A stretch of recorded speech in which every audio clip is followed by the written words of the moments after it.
Hello, and welcome to Cult of Tea and Dice Let's Play. I am Bloodied, and we are returning once again to the realm of the pixel pulps with Grizzly Man. So, if you look back through the records, I've played several of the games from this company in the series. Mothman at 1966.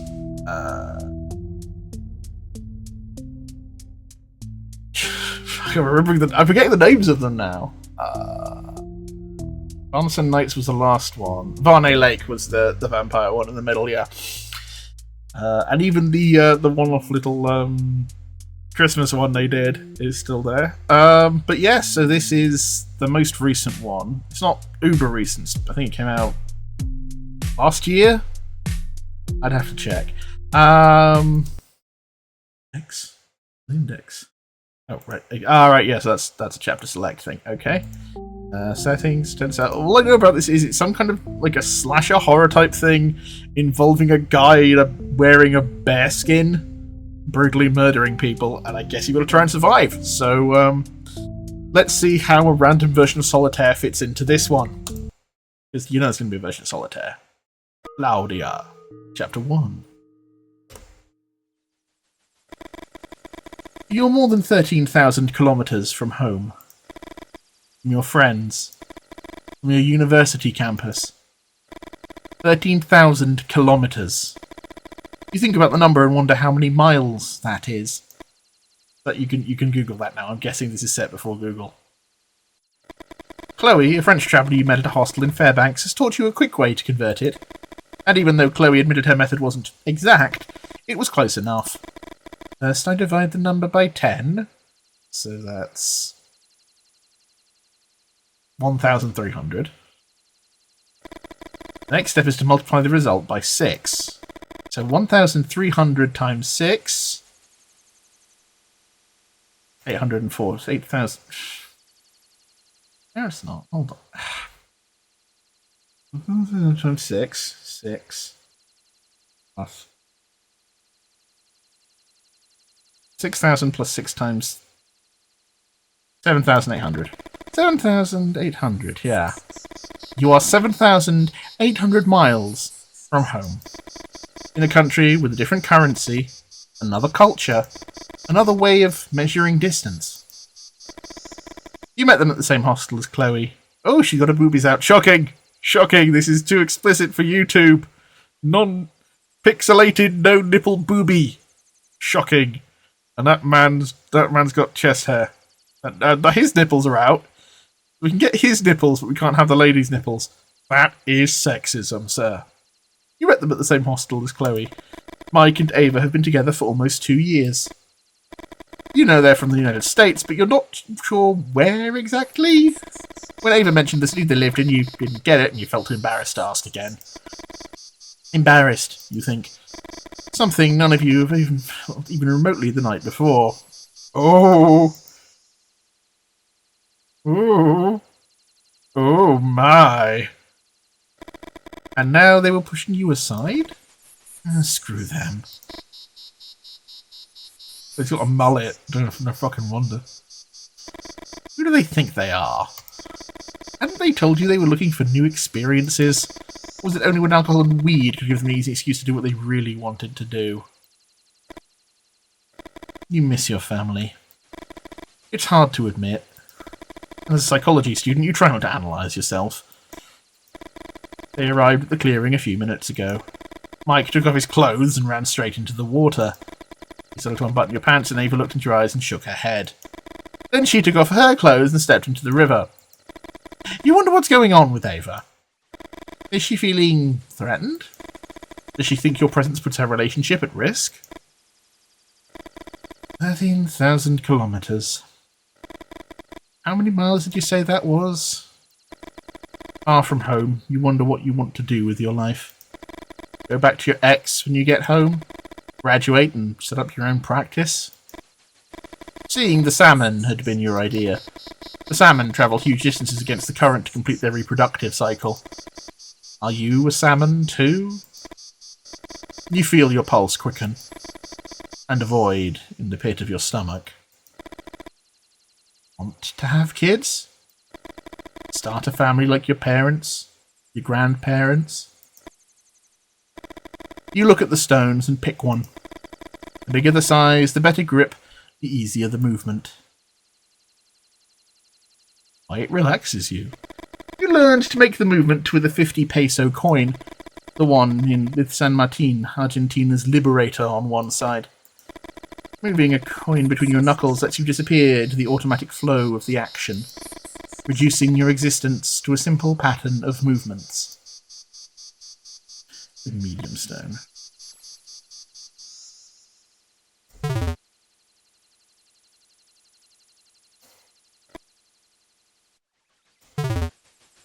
Wait, I'm confused. What the fuck am I supposed to be doing here?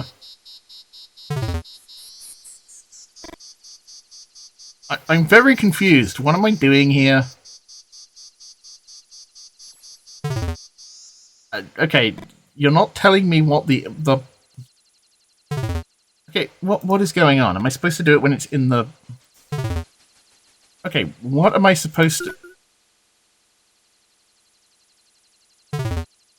Okay, I'm confused. What am I doing here?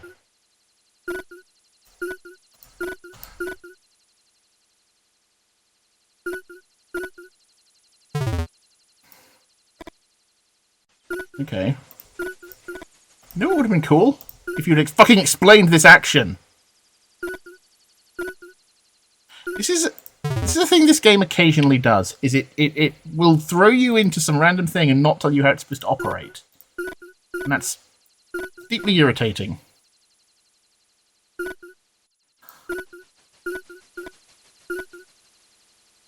Am I supposed to just keep doing this?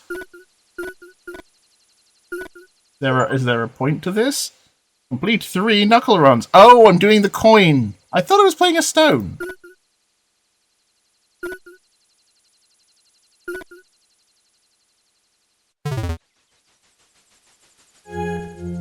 Huh? Oh my god, it's fucking Gritty! Gritty is turned up with a scythe! The second you live like an eternity. Cat is now mewing at me. My cat is now afraid of Gritty. You want to scream, but can't. Oh, it's a bear. Just like thunder, you can't precede the lightning. You scream only when the light reveals what's going on.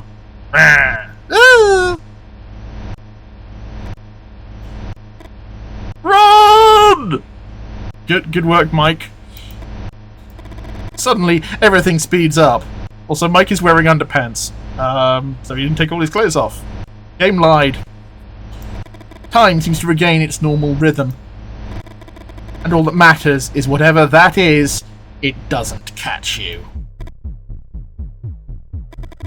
You feel it getting closer, the effort quickening your breathing, and with every exhale the thoughts pile up. You feel you've gained a significant lead and look back. Where? The creature appears out of nowhere. All salmon!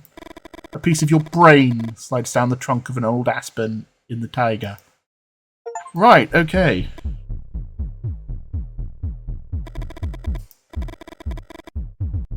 You can see your breathing. Okay, so...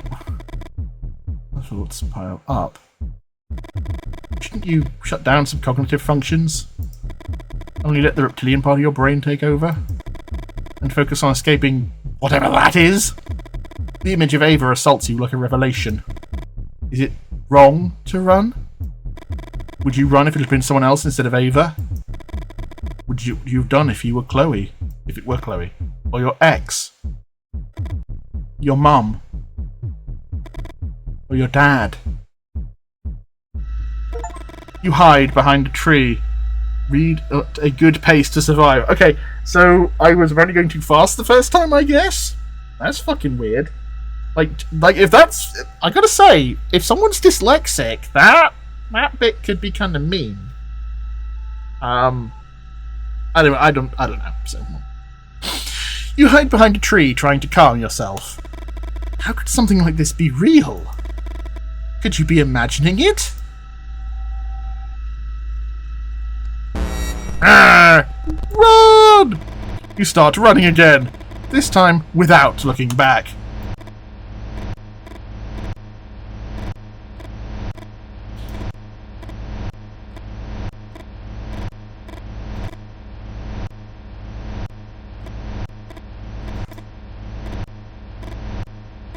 Oh, you hear a sob nearby, and find Mike sprawled on the ground. Claudia! The branch piercing his leg points towards the treetops, as if trying to rejoin the forest. If I didn't want to... You don't really know what to say to him. You think you catch a glimpse of shame in his eyes. But who are you to judge? You ran too. You hear a whistle. And something warm splashes your face. Jesus! Mike's eyes, so full of questions just moments ago, spin backwards like a macabre slot machine. Mike! You try not to think, but you know it's impossible. Mike and Ava are dead, but you're not. You're alive. You cling to that thought. The certainty of your survival seems to awaken something primal within you. Something stronger than any monster. And you run. You run like you've never run before.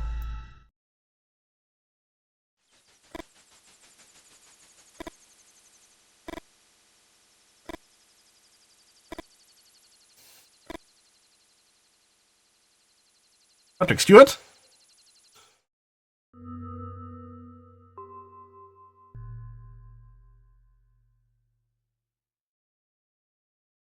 Robert, Chapter 2.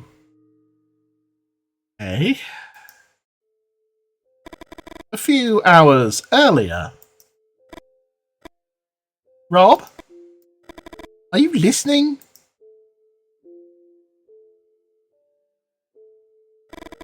Abigail furrows her brow.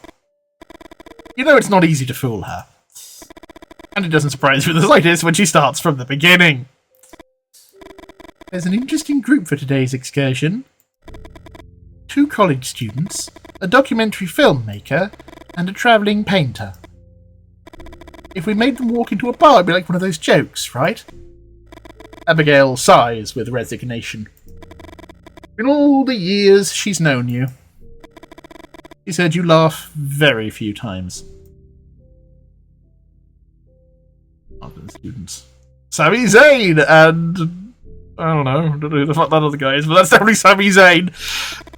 Ethan and Leo. 2 students from BAU. You already know how college students are. They see conspiracies where there's nothing but government neglect and clumsiness in the management. Documentary filmmaker. Hannah, a documentary filmmaker for TV. Quite the character. She wants to throw herself into one of the rapids and film it all with a camera on her helmet. She wants what? The job will do you good, Rob. An awkward silence fills the space, and Abigail tries to smile. Make sure she gets to the cabin. What she does after that is her business. You know Abigail wants to help. He thinks these excursions could keep you occupied. But the truth is different. Ask about the travelling painter. That's just Harry Dubois from Disco Elysium. Johan. He's here in Alaska to paint landscapes. You believe he's only 3 years older than us? Nice group, huh? What if we tell them it's cancelled? Abigail starts gesturing. You hear the same old arguments. It's not worth clarifying that it was a joke. Abigail enjoys playing her part. I'm gonna get ready.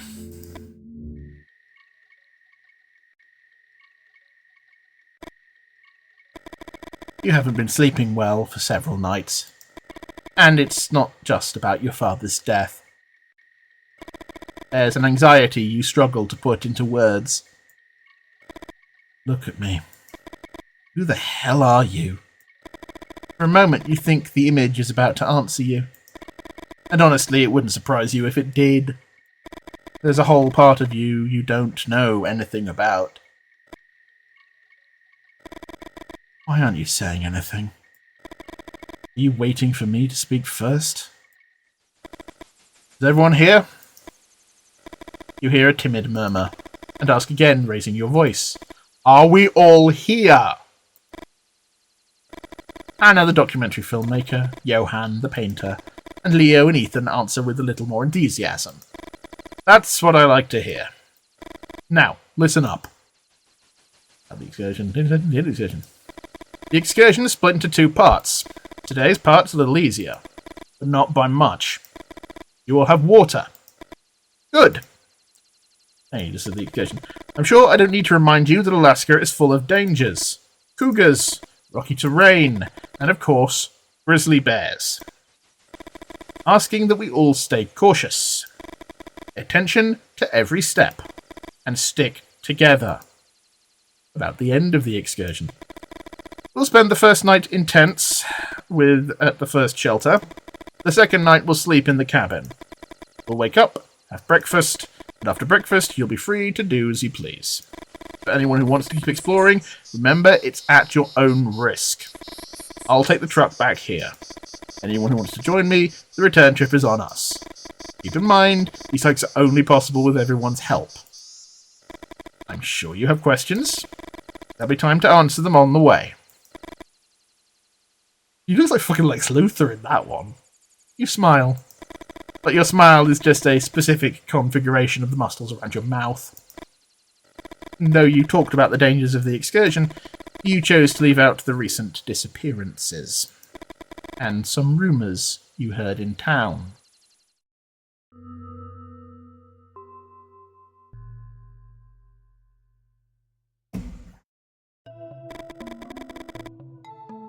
Whistleblower. Everyone was in each other's heats back then. Sometimes even literally. The CIA owes a lot to the US Army. How much do you know about Dr. Morales? Oh. Yeah. It's always the same with informants. It's like doing a cannonball into a pool. When you hit the water, your body pushes it out, creating a void. Informant's words are like the water, rushing to fill that void. Splashing everywhere. Morales is a Spanish scientist, a disciple of Dr. Delgado. Morales ran one of MK Ultra's sub-programs. He wasn't so interested in LSD or sleep deprivation. He specialized in brain microcontrollers, just like his mentor. But Morales' experiments were far more ambitious. The army sent soldiers to Morales. Soldiers reported as missing in action. MIA, as they call it. So they explain what MIA means, but they won't explain MK Ultra, which is a real thing that the CIA did, spiking people with LSD, to see what would happen. Mostly they went nuts, as many of them killed themselves. And Morales would crack their heads open in the operating room to implant his microcontrollers. You haven't said a single word since the interview began. You always found it funny that they call you the interviewer at the agency. Questions aren't your sharpest weapon. It's the silence.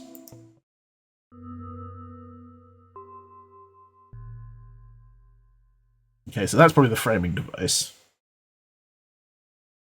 Robert. Chapter 3. Robert? Wait a second. You slow your pace, and notice Johan's impatient gesture. Johan doesn't seem to tolerate the documentary filmmaker too much. You know Johan is a painter, and you wonder if it's a matter of chemistry. Or has it to do with Hannah's need to mediate every experience through the lens of her camera? That's it. What do you think?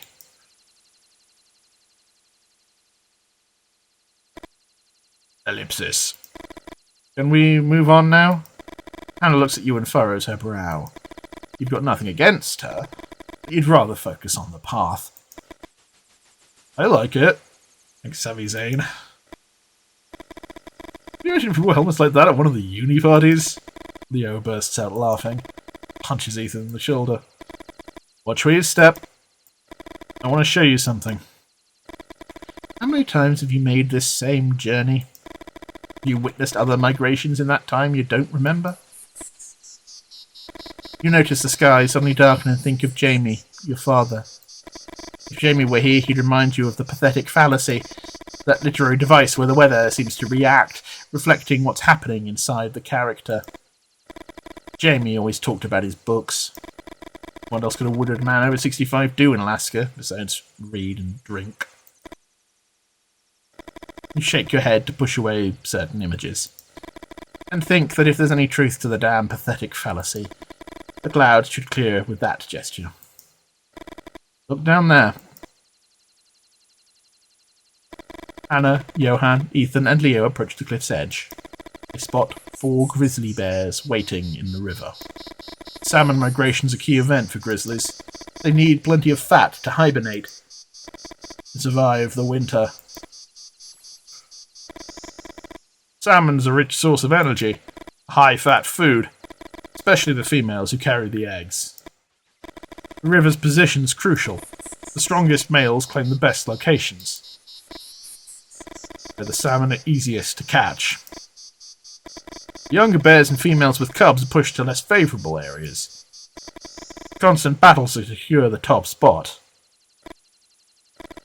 A roar shakes the Alaskan sky.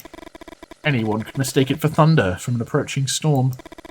But the earth-shaking sound comes from one of the oldest bears in the area, preparing to defend its spot in the river. Oh, action! Lines! Bear fight! Grr. The fight only lasts a few seconds, but that doesn't make it any less brutal. The oldest bear retreats, defeated. What happens next? You know, most of them manage to adapt. They find a new spot to fish. But what about the few that don't make it? What other choice do they have? You know that when bears fight, they exert so much force that they end up shitting themselves? Johan burst into laughter, with Leo and Hannah joining in, barely able to hold it together. Even though Ethan admits it was a good one, he's still surprised by the group's reaction. Could there be more to that laughter than just a reaction to a well-timed comment? Unaware of what's happening with the group, you can't help but wonder who the glasses you found earlier among the river stones belonged to. A chill runs down your spine. Do you ever know what attacked you in the woods all those years ago? Okay. I bet it was Bigfoot. No matter how hard you try, you have no memory before Jamie found you. Robert, you okay? You force a smile. Come on. We're close to the shelter. It's obviously Bigfoot. Clearly. Got to be Bigfoot. Or maybe Jimothy. Jimothy got angry. Launched himself forward like a tiny little rollerball of hate, having travelled all the way from Seattle. Good old Jimothy. The fire brings 2 simultaneous and contradictory sensations. The first is a sense of safety. The beasts stay away from the flames, and the chill of the night feels absurd when wrapped in the fire's warmth. The second sensation is more complicated. Beyond the circle of light cast by the fire, it feels like nothing exists. But within it, the presence of the others becomes almost unbearable. It's not their stories about the past that bother you. It's your inability to share your own.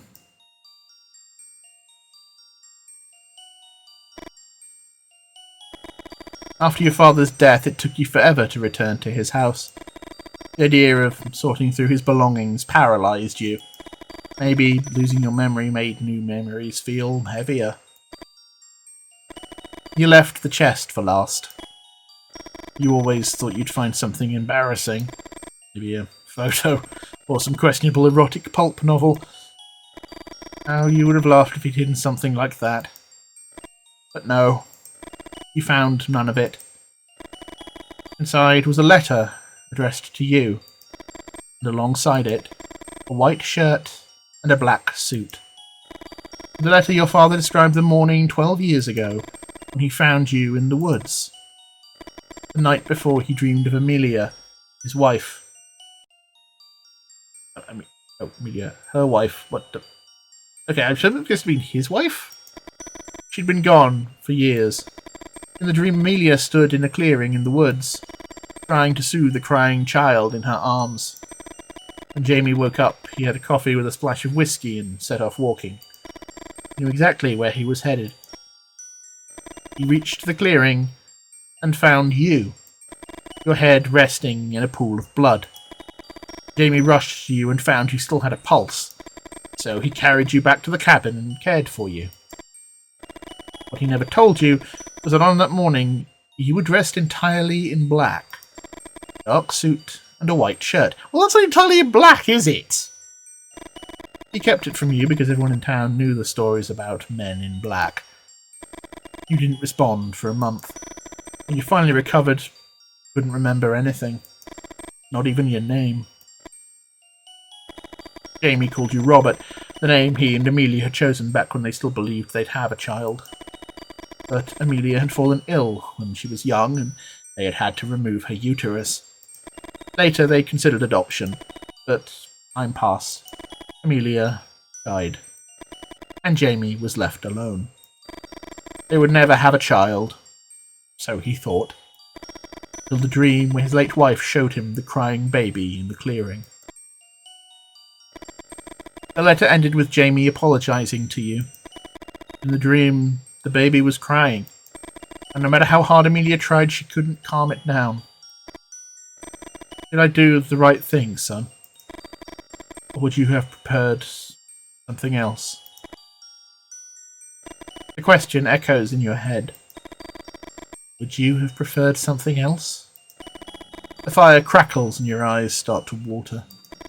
You take advantage of the others looking at Ethan to quickly wipe your eyes. Want to hear a scary story? No, you gormless twat. You force a smile and answer almost without thinking. All yours, Ethan. God, he really does. He's looking more like the way they draw Professor X when he's being dodgy. Dodgy Professor X. You're thankful for the college student in the group. You'd rather hear any horror story than have them start sharing personal details of their lives. What about the frogs? Leo points at his friend over and over. Ethan's going to be a bestseller, mark my words. Ethan waves Leo off and settles into his spot. This is the story of St. Olmos, Edward James. The town that sucked down 10,000-year-old toads. The young writer pauses. He knows the title's solid, and he smiles as he notices the group waiting for him to continue. 8 out of 10 people worked in the coal mines. The rest worked at the bar, on the fields, or at the police station. St. Olmos had 1 teacher and 2 nurses. No religious representatives, and all 3 mine discoverers made all decisions for the town. Vito, Chico, and Reuben. The coal mines had turned these 3 young pioneers into millionaires. After 15 years, St. Olmos had a population of 133 and one of the highest per capita incomes in the country. Chico organised the work at the mine. When they came across a hard wall in one of the main veins, Chico was the one who set the charges and detonated them. What happened next would change the town's history forever. After the explosion, Chico went up to the hole left in that hard wall, and fat, bumpy toads jumped out in all directions and started croaking. Chico screamed for order and told them to catch the toads without hurting them. When he returned to meet Beto and Reuben, Chico had 23 toads in a big cardboard box. Chico told them what happened at the mine, and Beto said it couldn't be, that it was impossible for the toads to have survived all this time. Chico opened the box and let them see for themselves. Reuben, who'd always been the most impulsive of the 3, grabbed one of the toads and brought it close to his face. He looked at the coloured bumps on its skin, and something seemed to take over him. He sucked it. Sucked and sucked. Reuben dropped the toad and put his hands on his head. He started naming all 133 people in St. Olmos in alphabetical order, and when he finished, he reached into the box and pulled out another toad. He sucked it and handed it to Beto. Chico grabbed Beto's arm and told him no, but Beto sucked it anyway. Chico tried to grab the toad from his hand, but Reuben appeared from behind and stuck him in the neck with the butt of the revolver. Chico woke up several hours later. He didn't know where he was and slowly began to remember. In the streets, he noticed that almost everyone had a fat toad in their hand, sucking on it. Chico ran to the police station. The armory was open, but he didn't find anything. He tried to calm himself. He heard some screams come from the barn and went to see what was happening. The whole town seemed to have gone mad. There's no other explanation. 132 people formed a chain heading to the east side of the mine. They all worked together in an invisible enterprise while alternately sucking these ancient, fat toads. Chico followed them until they stopped. 5 stone idols formed a circle. The crowd began to crowd into the figure made by the idols. The idols shone in bright daylight, and 132 inhabitants of St. Olmos vanished in an instant. Chico managed to grab a fat toad that fell from a woman's hand as she disappeared. Alone on edge, he started sucking the toad. Sucked and sucked. Collapsed to the ground, unable to hold back his tears. Kept sucking until nightfall, lost all touch with reality. Toad had stopped croaking a long time ago. A week later, a group of explorers found Chico's corpse, clutching a toad with both hands. A fat toad whose eyes had popped out its inside had spilled from its mouth. You know what? The explorer's map didn't show any town called St. Olmos. It's so good! Not really, it's kind of bullshit. Who the hell recorded the story if everyone disappeared except Chico, who died? Ethan clasps his hand together as he's praying and smiles. I wonder what your father would think of Ethan's story. Maybe Ethan's mistakes are hanging out with people like Leo. People who praise everything he does. I've got other stories. Beavers that build a dam with bones from an old Indian cemetery. An old woman who tells miniature reproductions of the townspeople from the wood of the oldest trees in the taiga. Creates unexpected butterfly effects with every movement of her knife. Goat whose bleat lures mountaineers and causes them to fall from the cliffs. Ooh, tell them about the siren thing. Is it Greek? Yes! Siren and goat share the same etymological origin in Greek. I've got several manuscripts in my backpack with my stories. Yeah, that's enough. You're about to apologise and head to bed. You just Hannah rummaging through her things. At a film festival, I met a young filmmaker who makes horror movies. His name's not important. Hannah smiles slightly to the side. Ethan looks at Hannah with interest. The young student seems to have realised it's time to be quiet. Remember one of the things your dad used to say? A good storyteller knows when to listen. Who knows, you think? Maybe Ethan has a future as a writer. The filmmaker was obsessed with a type of solitaire. Oh my god, I told you! I fucking told Solitaire was coming! So Solitaire that only sociopaths play. Well, probably the one I'm good at. You want me to teach you? Okay, let's just do it. Okay. Right. Instructions. The goal of Solitaire is to make as many cuts as possible. I think you also win if you order each suit from King to Ace, but that's much harder. Anyway, you have to make cuts trying to match the goal of each pile. In what? Difference in the cut, whether you're short or have extra. That difference in each pile has to be greater than or equal to the cards you flip over next to each of the piles. I do not get any of this. I know, it sounds complicated. It fucking does, yes! Thank you, Hannah. But I assure you it's very simple once you get the hang of it. Got left. Right. Differences.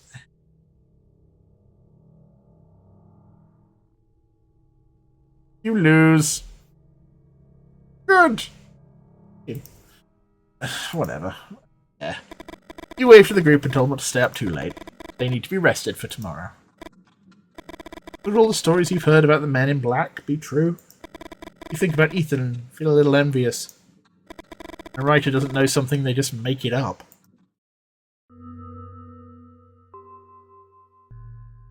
Or suck on some toads. Yeah. Okay. Where? The eggs! Orange. Dirty. Dirty! Soft. How much? How much? How much?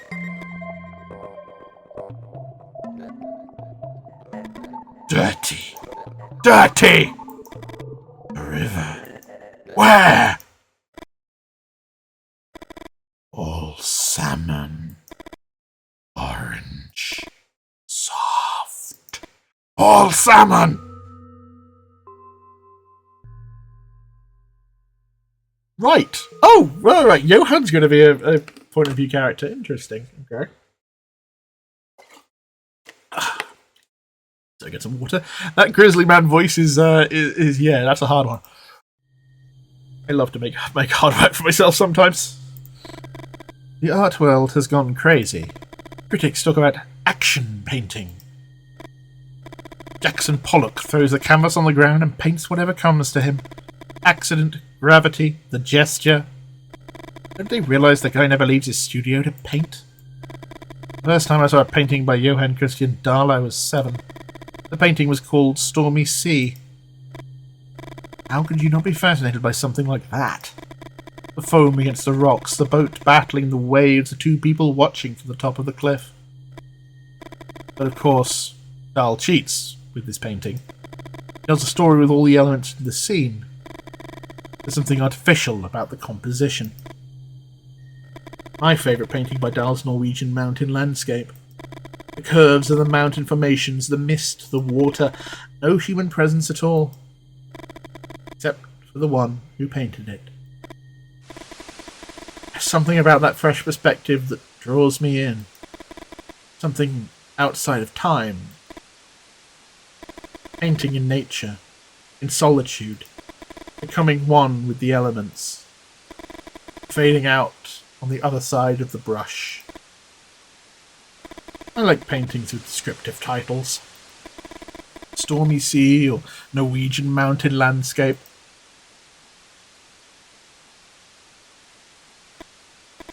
It's funny. Pollock even used numbers to name his work. That way the title wouldn't influence any interpretation.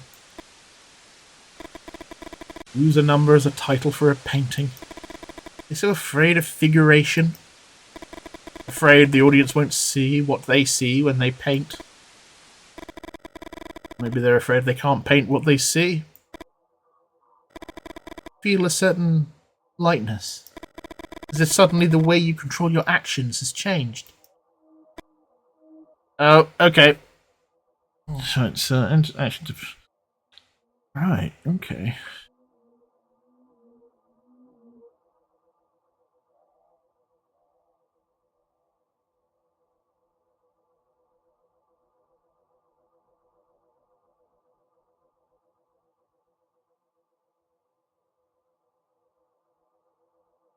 I have no idea what I'm doing here.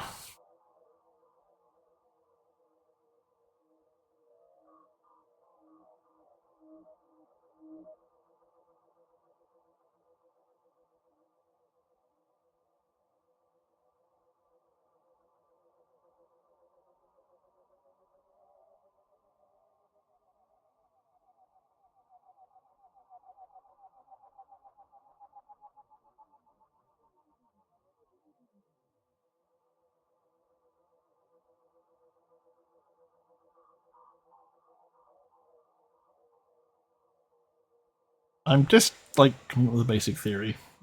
Something. I don't know. This is probably just completely wrong. I have no idea. Again, I have no idea what it's asking me to do here. I think, is it asking me to paint something? What's it asking me to paint? I don't know.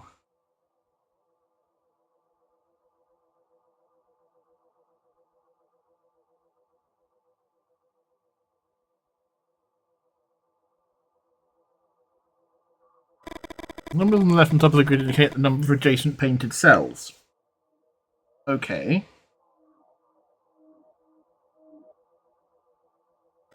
For example, 1112 in a row means 4 groups of painted cells in that row. The first 3 groups have 1 cell each, and the 4th group has 2 cells. Numbers above the grid show how many cells are painted according to the clue's position. If there is a clue between 4 cells, it means there are many painted cells between those 4. Okay. Likewise, a clue can span 2 cells. Anyway, fuck it, let's go back to Grizzly Man. Oh look, there's Grizzly Man! Oh. The appearance leaves you stunned, completely unable to move. You think about Bruno Leforger's paintings, another artist who left a mark on you. And you remember all those hares he painted being attacked by different predators. One of the most recurring themes in his work. Thought spirals from your mind. I'm sorry, when he's silhouetted like that, he looks like the weird fucking Disturbed mascot, you know, the band? Fucking what? Both the appearance and you were part of the subject of a painting. Who's on the other side of the canvas now? Ah. Run. Oh, no, just got decapitated. Never mind. Your head stopped spinning with your nose stuck between some rocks. Okay. How do you generate an order from your central nervous system? I'm trying to answer that question. Just press a Casio keyboard. It's not spinning with your nose stuck between some rocks. Okay, so not... Regular set. The first step is recognizing you're in danger. Now your brain can generate the order. And you run! You run as fast as you can. The canvas is left behind. And the distance separates the art from the artist. Oh god, that was a terrible joke. What follows is a phenomenon you've experienced before. The painting condenses the action into a single image. Outside the painting, everything seems excessive. The singular becomes multiple. And the self, an infinite echo of your past. Poker moves with lightning. That's a poker? The creature manages to pull the weapon from your body. Blood pours out urgently, like someone reclaiming their freedom.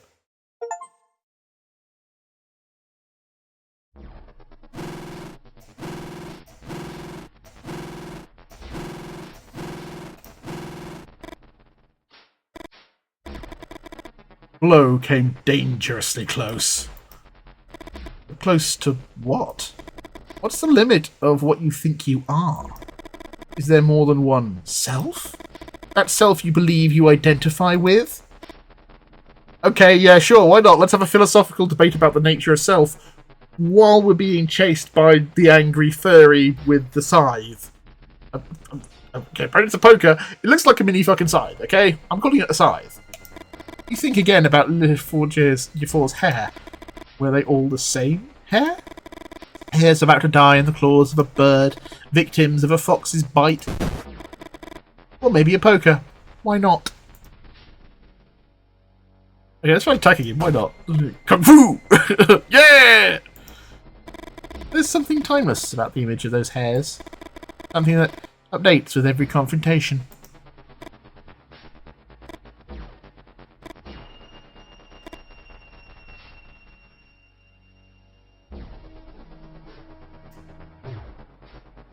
Stab with pencil. Check left pocket. Struggle. You try to struggle with it. Blood hits the tiger floor. And you think you can hear a melody just before you die. So check right pocket. Stab with pencil. Jump to cliff. Ah! Whoosh. You finally think you understand what draws your attention to the hairs in Leforger's work. The repetition is an illusion, because what repeats itself can always be experienced as something new.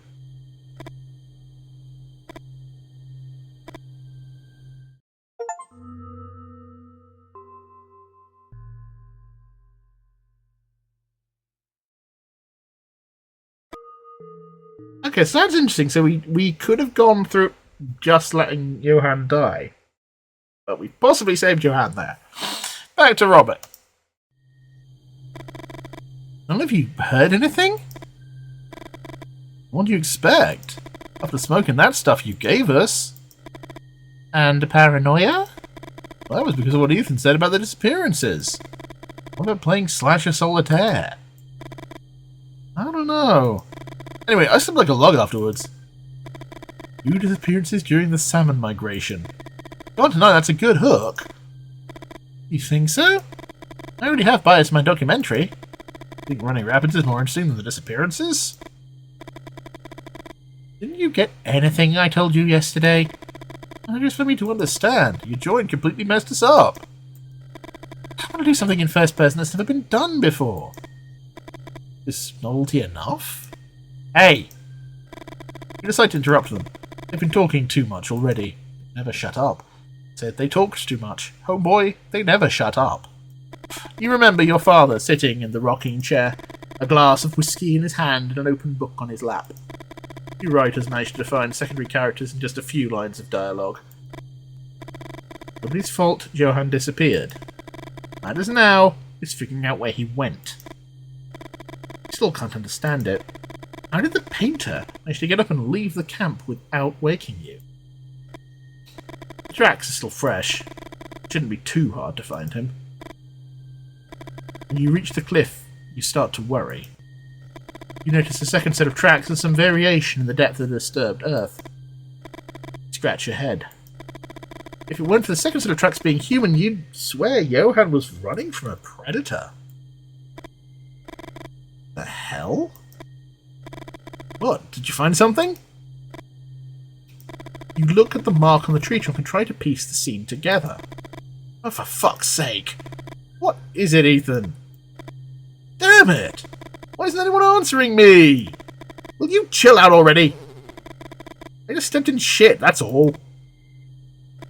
You hear the roar in the sky and find yourself thinking about Jamie again. Your dad up there, following everything that's happening, like he did when he'd read his books in the rocking chair. You always wondered why he read so much when all he did was complain about everything. You better head back to camp. It's impossible to follow the trail now. The rain's only going to make it worse. What about Johann? Something happened to him, didn't it? Let's get back to camp. Come on. Leo shrugs. Ethan doesn't waste any time before starting to walk. The sky looks like it's about to crash down on them as they jog back, trying not to trip on the way. The last thing you need is someone to twist an ankle. Anna! Did Johann come back? Anna shakes her head. I thought he'd be with you. No, Robert called off the search. So now what, Robert? What's the plan, huh? Try to calm yourself down, but the weather isn't helping. Think back to the pathetic fallacy, how the clouds couldn't bear their burden any longer. And finally burst. You think I enjoy organising these hikes? You think I like spending time with strangers out in the middle of nowhere? Do you want to know why I do it? Do you? Because my father, who wasn't really my father, died and left me with debts so big that if I don't pay them, I'll regret it for the rest of my life. Oi. Take a deep breath. That's why I do it. Who the hell do you think you are? You know where that disappearance is. You okay, Ethan? Anna looks at you and it's hard to meet her gaze. You know you shouldn't have snapped. Ethan's right. Something's happening and it's nothing to do with you. Where does this constant need to feel like the protagonist come from? Where are you going? Why would you just spell it out? Ethan and Leo walk off a little, their voices too low for you to hear. Why did you react like that with Ethan? You know you're mad at your father. You'd give anything to hug him again. Go find him! I told him to wait for the storm to pass, but he went anyway. The scream chills you to the bone. What the hell was that? Ethan! You first heard the name Grizzly Man in a bar in Fairbanks. Yeah, well, in a bar in Fairbanks. Like so many of the other tales from this region, it was thought to be an invention of some bored drunks with too much time on their hands. After the Trans-Alaska pipeline system was finished, a lot of people were left jobless. Sure, disappearances happened, but there were plenty of explanations. Tourists who underestimated the danger of Alaska's territory. Animal attacks, but nothing like this. The Grizzly Man felt like something ripped straight out of one of your father's books. Books he claimed were full of mistakes, cliches, shallow character development, but he still couldn't put down. Everyone's salmon. Let me go, you son of a bitch!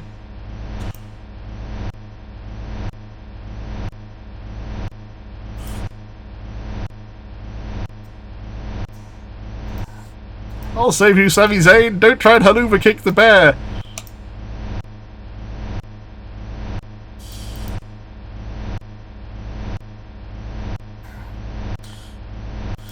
Why are they grinning so much on the energy bars? But I want to know. I was like, hey.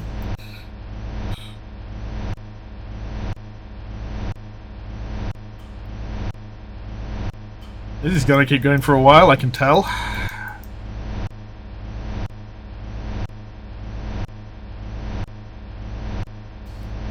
This is scintillating gameplay.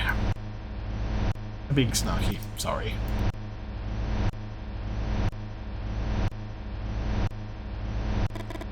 Let me go! He tried to pull Leo away from the scene. Look at me! Ethan is dead! There's nothing we can do! The creature and the body have vanished.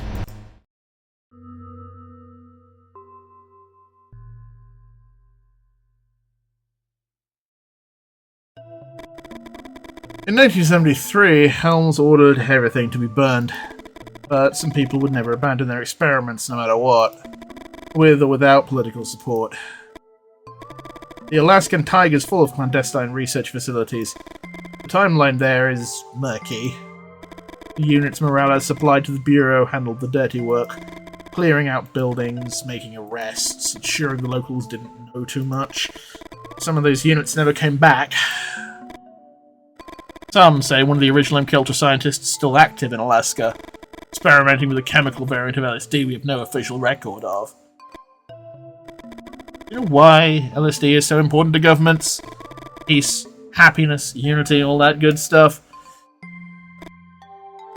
Because when everything goes to shit, you need a happy community. No matter if it's artificial, you need them happy and obedient. Rebuild society.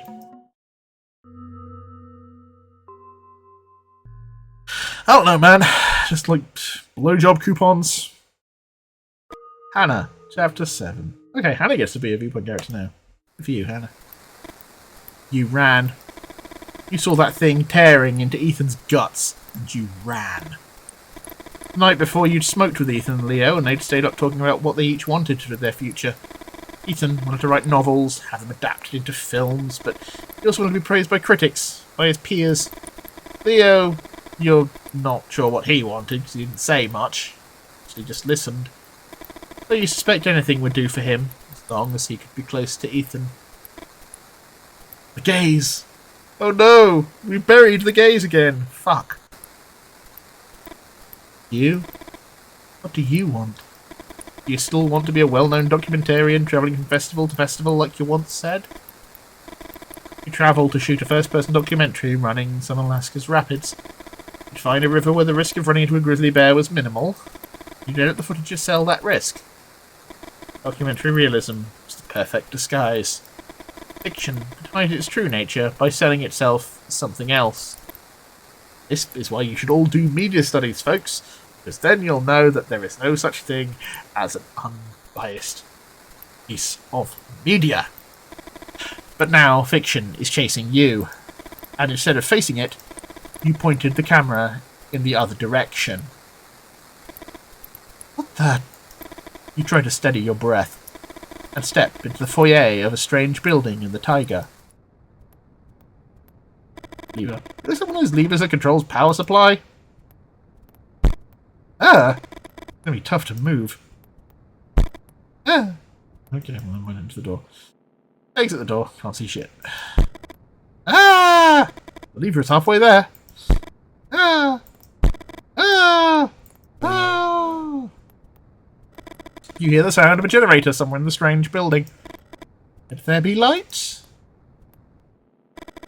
And there was light. Huh? You don't know where the idea comes from, but it's so simple it surprises you.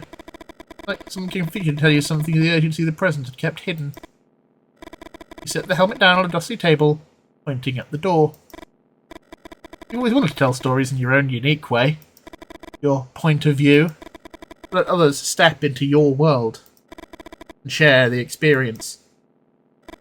But this feels different. At a cinema where the lens never moves. A fixed camera that sees everything. You could be lying on the floor or resting on a table. You nod, smile. You're sure you're onto something new. Maybe even a whole new genre. Someday, someone will find that camera, and they'll watch everything like a god looking down from above, lifting a finger to save you or anyone.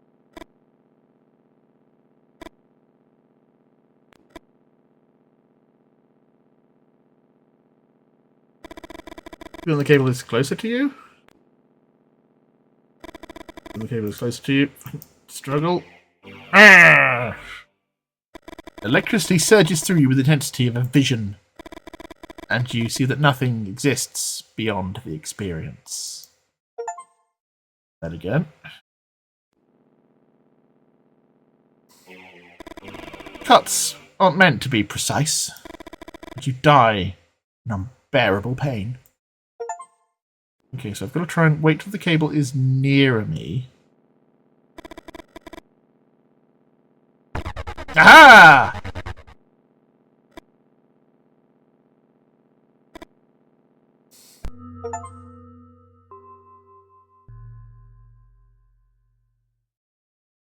Robert, Chapter 8.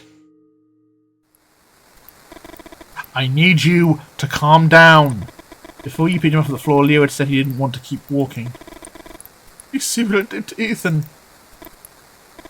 Just like it was digging through his guts, like it was looking for a pair of socks in a drawer or something. You don't know whether to laugh or slap him. I don't know where Hannah's gone, but I'm done babysitting all of you. We're all adults now. You all know what you're doing. You want to say more, but you choose to stay quiet. After all, Leo's still in shock from what happened to Ethan. You? Why didn't your hand shake or your pulse race like Leo's? Have you seen worse things in that past you don't remember? The phone in the cabin. You can come with me, or you can take your chances with that crazy guy in the bear costume. You start walking, but a growl stops you dead in your tracks. You recognize it instantly. The same old male bear from yesterday who lost his spot in the river to the younger one. Listen to me for a second.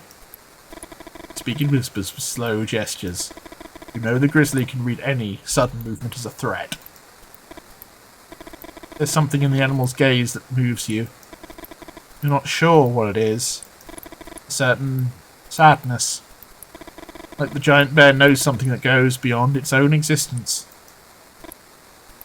Thought fascinates you.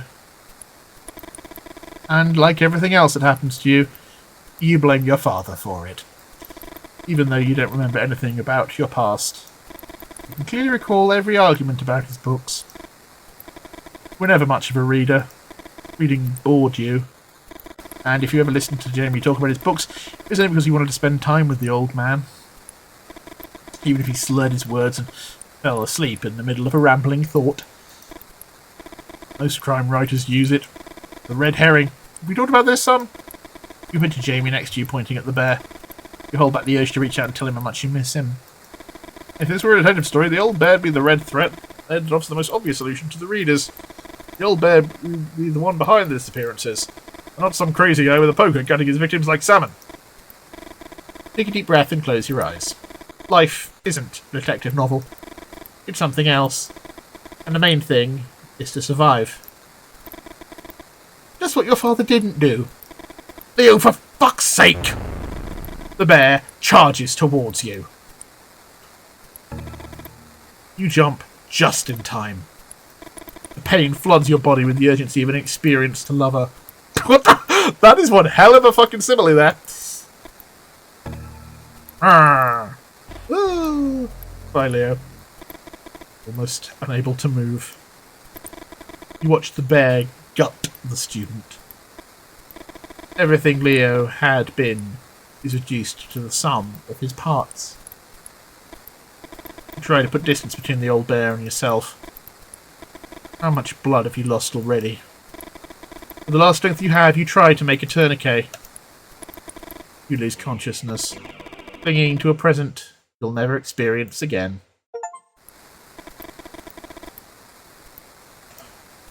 Oh, right, these. Okay, hold on. Good. I'll make sure I'm on the. Oh, for fuck's sake! Gotta get the positioning of the hand right.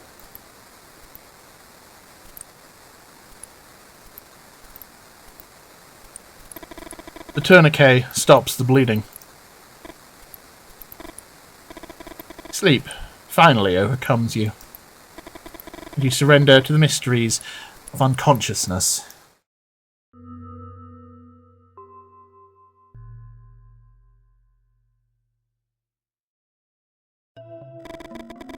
Listen up, because you're not going to believe this. The US Army hands over soldiers reported as MIA to Dr. Morales. Morales implants microcontrollers in them and transforms them. What? You guess? Into men in black. Get it? From MIA to MIB. And then there's the third kind. The MICs, which is probably why we're here, right? MICs are missing in control. They're the MIBs whose microcontrollers from Dr. Morales stopped working. I can't help but laugh at how obsessed the government is with acronyms. MIA, MIB, MIC. What are they going to come up with next? Anyway, a lot of people are hunting down MICs. The MICs know too much. You don't say a word. You already know how important it would be to have an MIC on the team.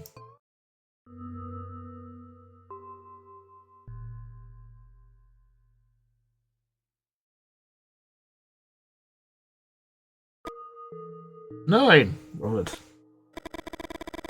You don't know how much time has passed. It's hard to make out the signals when everything feels like it's underwater. You don't know much about myths. What you know through what your father used to tell you. But you're sure Narcissus must have felt something like this when he saw his own reflection on the surface of the lake. Ah! Are you okay? Though you try, you can't form an answer. And lose consciousness again. Lethe, son. River of Hades with a dead drink to forget their past lives. One day, more drunk than usual, your dad had told you the rivers of Alaska belonged to the basin of Hades. And that maybe that's why, by drinking from it, you couldn't remember who you'd once been. He, on the other hand, drank everything but water, and that way he never forgot a thing. You think about your dad with the empty bottle on the table, tears in his eyes, rushing to wipe them away, and the image hurts you a lot more than the leg does. Now, are you finally going to tell me who you are? Robert, you'd like to say something else. After all, the young woman saved your life. You settle for what you know, and tell her about the hike, about the group, and about the Grizzly man. The wound on my leg wasn't him, by the way, it was a real Grizzly. Though that hadn't been your intention, the comment made the young woman chuckle. I'm Claudia. Nice to meet you. Claudia speaks in English with the formality of someone from abroad. She tells you about her study trip, and you're surprised to learn she came to Alaska from Argentina, a country you only know by name. He killed two of my friends, and though he tried, he couldn't kill me. There's something in Claudia's gaze that's hard to define, a magnetism that words can't explain. Claudia survived, like you did, but for some reason, it seems like her experience was different. In Abigail's cabin, there's a phone line on a truck. Who's Abigail? A friend. Can you walk okay? You nod, and you start walking.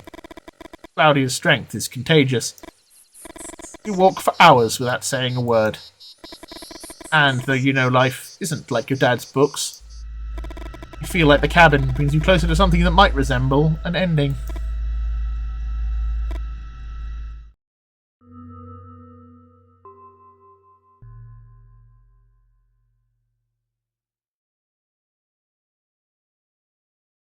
Chapter 10. This is finale. Yeah, got it. Fuck them. It'll take them a while to get here. You look out the window. It's sky looks like a brain, all its synapses firing off erratically.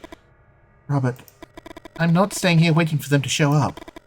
The light comes through the window, casts a web of shadows across Claudia's face. You need to go to the hospital. Truck outside. What are we, really? Are we what the light shows us? Or the negative space of what we don't know? How long has it been since anyone started it? Oh, at least 2 or 3 weeks. I'll start it up so it warms up. Keys? Feeling of guilt eats away at you. You knew Abigail had it secured to cover your father's debts. You once thought about making it disappear. Magnetic case. In the back of the wheel on the driver's side. Wait here. I'll be right back.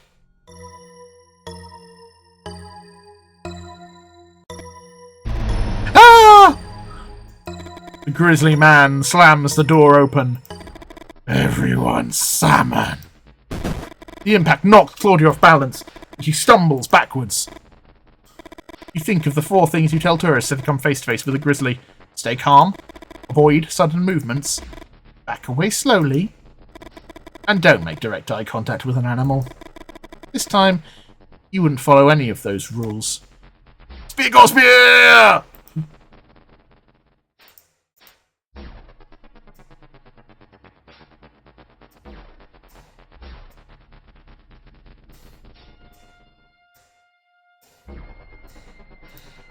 Yeah, I am staring, vaguely anime-esque. Action lines occur.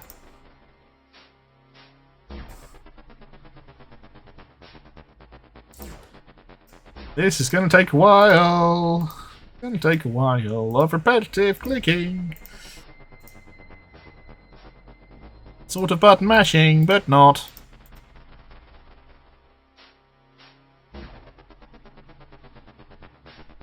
I mean, I appreciate they're trying to do like an action sequence in a visual novel, but, yeah, I'm not sure how well this works. I'm gonna be honest. Like, the other stuff with the selecting the options on the timeline, that was kind of, you know, that was a bit more...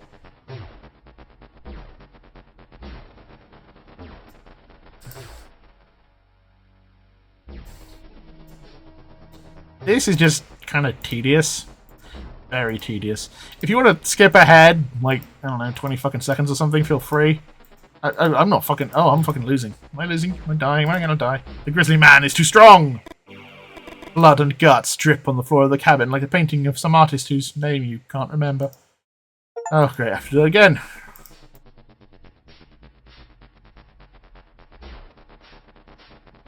The game heard me shit-talking it, and now it's mad.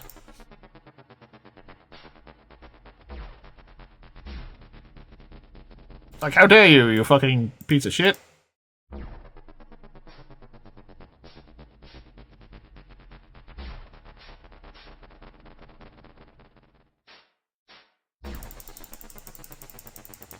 Okay, if I just repeatedly click, actually that seems to be doing better.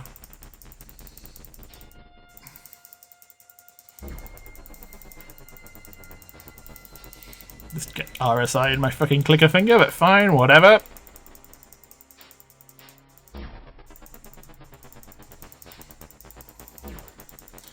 Oh, fucking Christ almighty.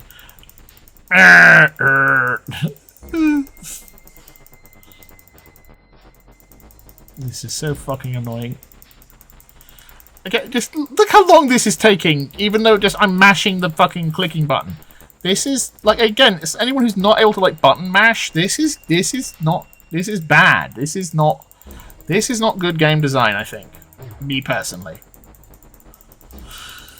It's a pity, because I am enjoying this. This is mostly good. The writing's fun. This, you know, the setup's interesting. With, you know, MK Ultra fucking people. We're assuming here that Robert is an MIC. Okay, we're almost there. Almost there. Come on. Fucking finally! Ah!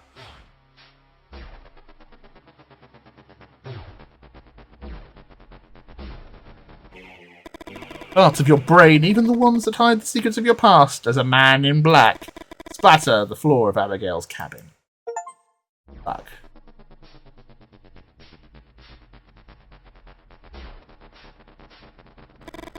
Try to wrestle with the creature. No, okay, no. Okay. Yes, I just ran out of time on the previous one. Okay. Stab with... Okay, so I don't stab with the knife. Okay, so check the cuff. Knife. Check pockets of the pants. Okay, maybe I've got to wait until he's like... Wait until he's got his arm up.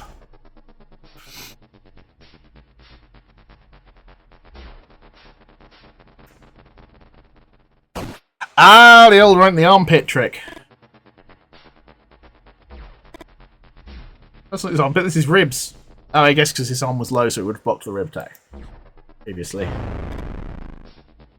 V-trigger! Oh shit, he's got Kenny Omega on him. Fuck! He tried to stay awake, but the darkness creeps in with the force of a natural disaster. Where are the eggs? Weak to move, and with your neck bent in an unnatural position, you think about your father. How reading had affected his posture. And just like him, hearing him grumble and complain, and laugh, and cry, the only thing you can do now is watch the scene unfold. Unable to get involved beyond your role as a witness.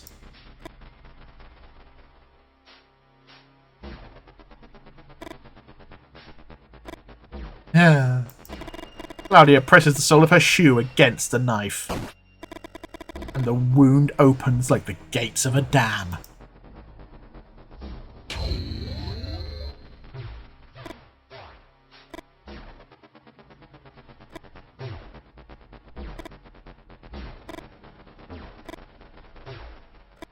That's going to be a heck of a laundry bill.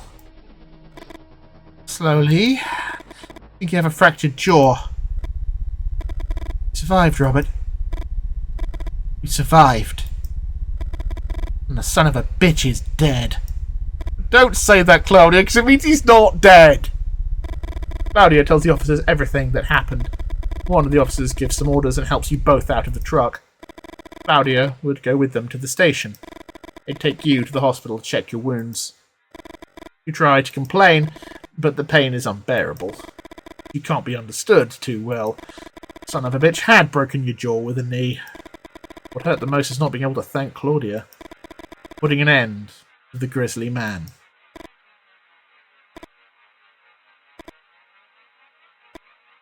The end? Question mark?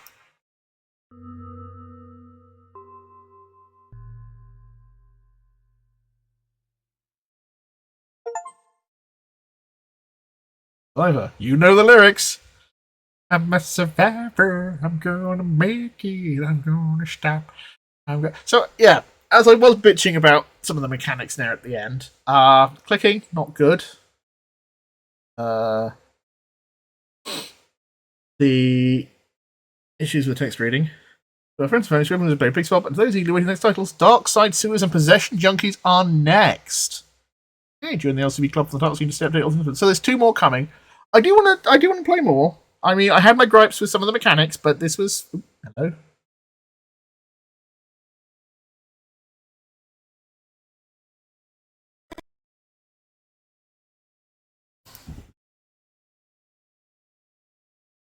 What? Disambiguate all the things. Please do.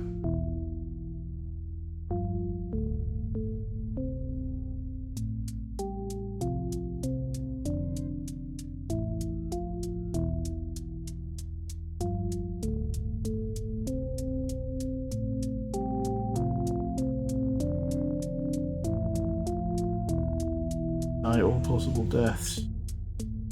We do not die.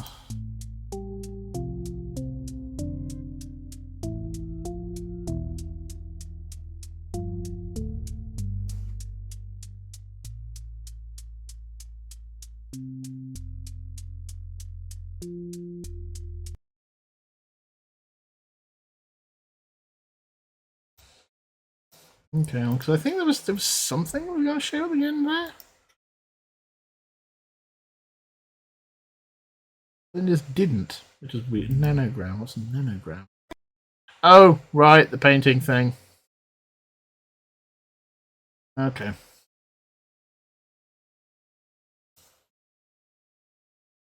Slash Solitaire, because Solitaire. But yeah, so that was... Yeah, that was interesting. I enjoyed it. A little frustrated at some of the mechanics, but the story was fun. Yeah, that was fun. I look forward to the next Pixel Pulp. Hopefully you've enjoyed this. If you have, then please do like, subscribe, click the notification button. I'll try and do some of that. I need to get back into streaming on Twitch, but yeah, you can also find the Twitch archives on my other channel, which should be linked to the main channel. But yeah, and also you can listen to the Cult of Tea and Dice podcasts on cultofteandice.net. You can find me on Blue Sky as Bloodied Fox, and yeah, see you all next time, and goodbye. Salmon!